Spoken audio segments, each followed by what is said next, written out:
Solve करेंगे question number 9। Question number 9 क्या है? इफ़ द सम ऑफ, ठीक है, first 7 term of an AP is 49, ठीक, and that of 17 term is 289। अब find the sum of first n term of the AP। अब हमको क्या करना है, यहाँ पे हमें दो चीज़ें दी गई हैं, ठीक है। इस इक्वेशन में सबसे पहले हमें दिया गया है सम ऑफ फर्स्ट 7 टर्म, यानी S7। इस तरह से हम लिखेंगे S7। तो S7 इक्वल टू हमको दिया गया है 49। और दूसरा कंडीशन हमारा है, दूसरा जो हमको दिया गया है वो दिया गया है फर्स्ट 17 टर्म, यानी S17 इक्वल टू में हमको दे रखे हैं 289, ठीक है। और उसके बाद हमसे पूछ रहे हैं Sn बराबर क्या होगा, ठीक, Sn बराबर क्या होगा, ठीक। अब यहाँ n का कोई नंबर नहीं दिया गया है, n हमें फाइंड करके दिखाना है, ठीक। तो सबसे पहले चलिए हम इसे सॉल्व करते हैं, ठीक। तो Sn बराबर ये दोनों दिया गया है, तो हम इन दोनों को ही एक साथ साथ सॉल्व करेंगे। अब अकॉर्डिंग टू फॉर्मूला अगर देखें तो हम Sn बराबर क्या होता है, n अपॉन में 2 और ब्रैकेट में 2a प्लस n-1 मल्टीप्लाई में d, ठीक है। तो हमें यहाँ a और d दोनों की वैल्यू फाइंड करनी है, ठीक है। तो जैसे इक्वेशन अभी बना के फाइंड किए थे पिछले क्वेश्चन में, वैसे ही इसे भी करेंगे, ठीक। अब यहाँ भी ऐसे ही फॉर्मूला लिख लेंगे, यही सेम फॉर्मूला यहाँ भी रहेगा, 2a प्लस n-1 इंटू में d, ठीक। अब फट से हम इसमें सारे वैल्यूज़ रख देंगे। तो Sn यानी S7 की वैल्यू यहाँ 49 हो जाएगी, और इक्वल में n की वैल्यू हमें पता है क्या है, n की वैल्यू 7 अपॉन में 2, ब्रैकेट में यहाँ 2a प्लस n-1 यानी 7-1 और मल्टीप्लाई d, ठीक है।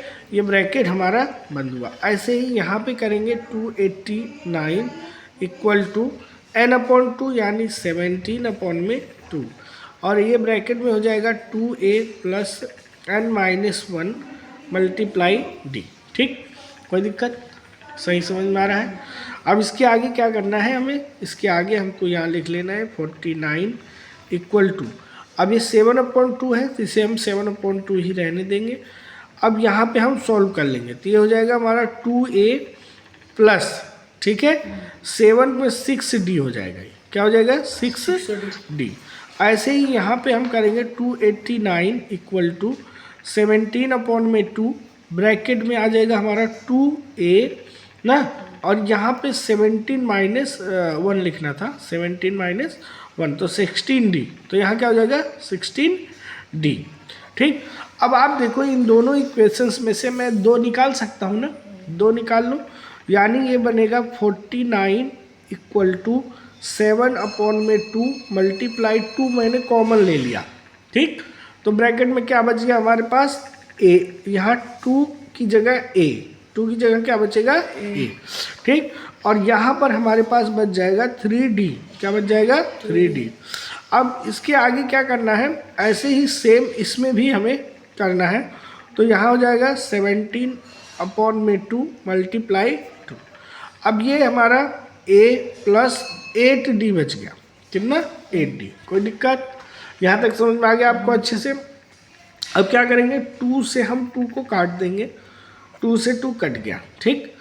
अब हमारे पास जो नया इक्वेशन बना, अब इसको हम इस वाले पार्ट को, इस तरफ वाले पार्ट को इधर रखेंगे, ठीक है, और इस वाले पार्ट को उधर कर देंगे, ठीक।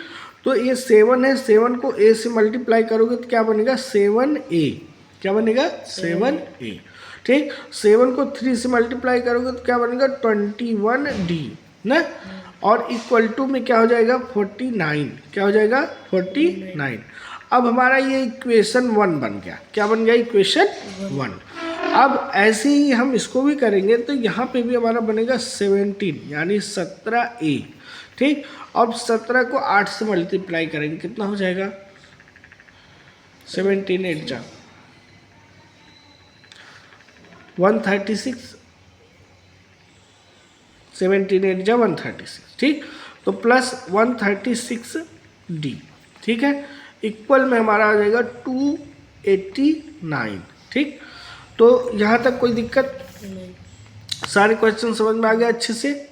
अब इसका हम पार्ट 2 करेंगे। ये हमारा यहाँ तक हमारा पार्ट 1 हो गया। अब हम पार्ट 2 करेंगे। पार्ट 2 में क्या करेंगे? इन दोनों ही इक्वेशंस को सॉल्व करके ए और डी की वैल्यू निकालेंगे, ठीक है। तो चलो स्टार्ट करते हैं।